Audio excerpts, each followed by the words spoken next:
Assalamualaikum warahmatullahi wabarakatuh. Hai teman-teman, apa kabar? Semoga kalian dalam keadaan sehat-sehat saja. Nah, di video ini saya akan membahas masalah-masalah apa saja yang dihadapi seseorang pada saat belajar dan bagaimana cara belajar yang benar dan tepat. Apakah teman-teman tahu apa sih itu belajar efektif? Masalah-masalah apa saja sih yang dihadapi seseorang pada saat belajar, dan bagaimana cara-cara belajar yang tepat dan yang efektif? Nah, di video ini saya akan membahas masalah-masalah apa saja yang dihadapi seseorang pada saat belajar dan cara-cara yang efektif dan tepat pada saat belajar. Menurut dalam pengertian, belajar adalah suatu proses perubahan di dalam kepribadian manusia, dan perubahan tersebut ditampakkan dalam bentuk peningkatan kualitas dan kuantitas tingkah laku seperti peningkatan kecakapan, pengetahuan, sikap, kebiasaan, pemahaman, keterampilan, daya pikir, dan kemampuan lain-lainnya yang dapat merubah kepribadian manusia tersebut. Sedangkan kalimat efektif adalah perubahan yang membawa pengaruh, makna, dan manfaat tertentu. Belajar efektif dapat diartikan sebagai cara belajar yang sesuai dengan kondisi personal pembelajar, baik dari segi metode, penggunaan tempat, ataupun penggunaan waktunya. Nah, di sini saya sudah merangkum 4 masalah yang dihadapi seseorang pada saat belajar. Hal yang pertama, menunda-nunda saat belajar. Ayo, siapa yang di sini suka menunda saat belajar? Baik itu mengerjakan tugas yang awalnya bisa selesai dengan cepat, tapi alih-alih merasa punya banyak waktu luang, kita jadi udah-udahan tuh pada saat ngerjain tugas yang sebenarnya bisa selesai dengan cepat. Nah, istilah ini biasa disebut dengan prokrastinasi. Banyak nih dampak-dampak yang kita hadapi pada saat menunda belajar. Entah itu belajar kita yang gak akan selesai, tugas yang akan semakin menumpuk, atau bahkan keberhasilan kita tuh akan tertunda. Wah, ini sih bahaya sih. Emang bisa jamin besok lusa nggak ada tugas?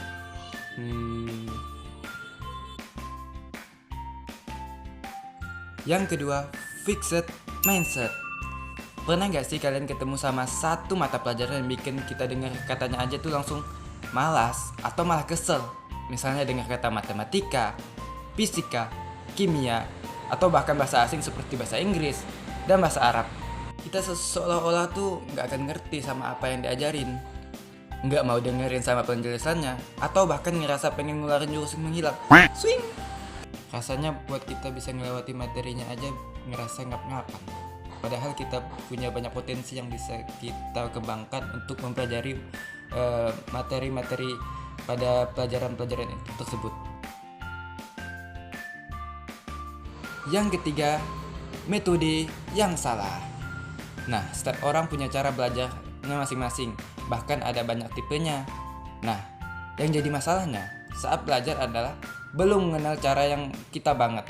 Tipe belajar yang seperti apa, dan butuh gimana aja. Ibaratkan kalau mau belajar matematika, tapi cuma dihafal rumusnya saja, kita bakal sulit untuk mengaplikasikannya kalau nggak tahu metodenya.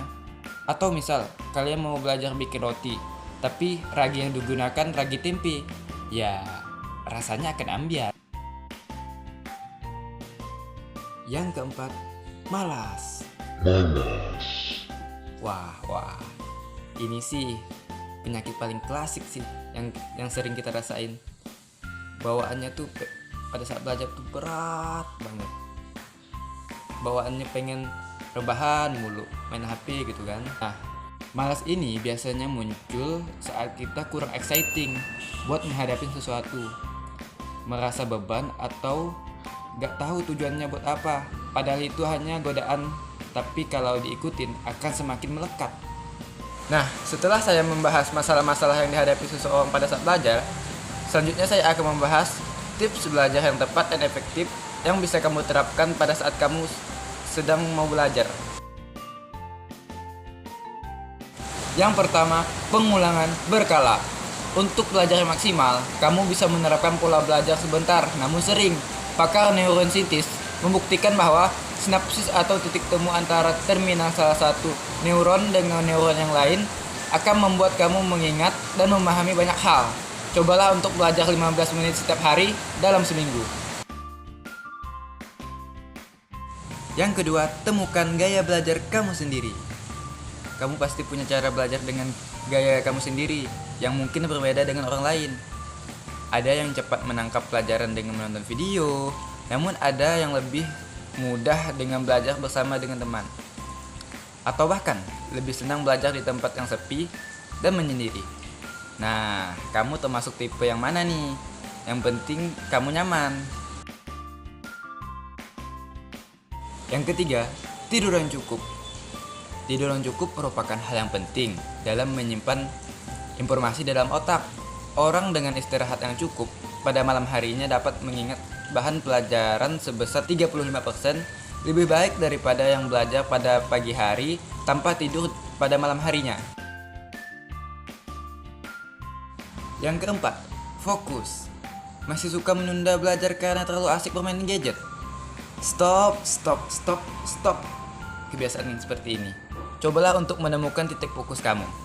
Simpan dan silent gadget kamu yang mungkin akan mengganggu konsentrasi kamu saat belajar. Yang kelima, olahraga, meditasi, dan bersosialisasi. Ada beberapa aktivitas yang telah terbukti dapat mengembangkan kemampuan otak. Contohnya, olahraga, meditasi rutin, atau bisa juga nih dengan berkonsultasi dengan teman-teman kamu. Nah, kegiatan tersebut bisa merangsang pembentukan neuron baru di dalam otak dan bisa memulihkan memori. Yang keenam, belajar di lingkungan yang kaya visual. Kamu bisa menghafal dengan jauh lebih cepat dan efektif jika dilakukan di lingkungan yang kaya secara visual. Mencoba teknik belajar dan mencari suasana baru bisa membuat kemampuan mengingat kamu meningkat 40% dibanding jika hanya berdiam di satu tempat yang sama. Yang ketujuh, belajar dengan menyenangkan namun serius. Nah, dengan kamu menerapkan pembelajaran yang santai atau yang menyenangkan, maka kamu bisa mempercepat tingkat pemahaman dan mengingat akan sesuatu hal atau materi yang akan dipelajari. Yang kedelapan, belajar dengan interval. Nah, agar kamu bisa belajar mengingat sesuatu dalam jangka waktu yang lama, ulangi belajarmu dengan berkala atau berinterval rutin. Contohnya, ketika kamu akan menghafal sebuah kosakata dalam kamus, cara belajar yang efektif adalah dengan mereview kata-kata tersebut dalam 1 atau 2 hari ke depan. Yang kesembilan, membaca dan mengulangnya. Nah, jika kamu mempunyai waktu sekitar 1 jam untuk mempersiapkan presentasi atau pidato, maka gunakanlah 20 menit untuk membaca dan mempelajari materi yang akan kamu sampaikan. Kemudian, gunakan 40 menit untuk mempraktikkannya. Nah, dengan cara seperti itu, kamu akan mengingat materi-materi apa saja yang akan kamu sampaikan kepada teman-teman kamu pada saat kamu akan presentasi. Yang ke-10 atau yang terakhir, lakukan tes diri. Nah, setelah kamu selesai belajar dengan materi-materi yang ada, usahakan untuk melakukan tes pada dirimu sendiri secara cepat dari materi yang telah kamu pelajari sebelumnya. Buatlah tes yang tepat yang bisa mewakili materi yang telah kamu pelajari. Nah, itulah dia masalah-masalah yang dihadapi seseorang pada saat belajar dan cara-cara belajar yang tepat dan efektif. Pilihlah cara belajar yang tepat dengan kondisi kamu, karena tidak semua cara cocok buat setiap orang, karena pasti setiap orang mempunyai cara dan tekniknya masing-masing. Terpenting, buatlah belajar kamu senyaman-nyaman mungkin agar hati dan pikiran kamu juga ikut senang dalam menerima materi yang akan kamu pelajari. Terima kasih sudah mau menonton video ini. Semoga video ini bermanfaat untuk kalian semua. Mohon maaf jika ada salah dalam perkataan saya. Dan untuk kalian semua, tetap jaga kesehatan dan jangan lupa belajar. Saya undur diri. Bye-bye.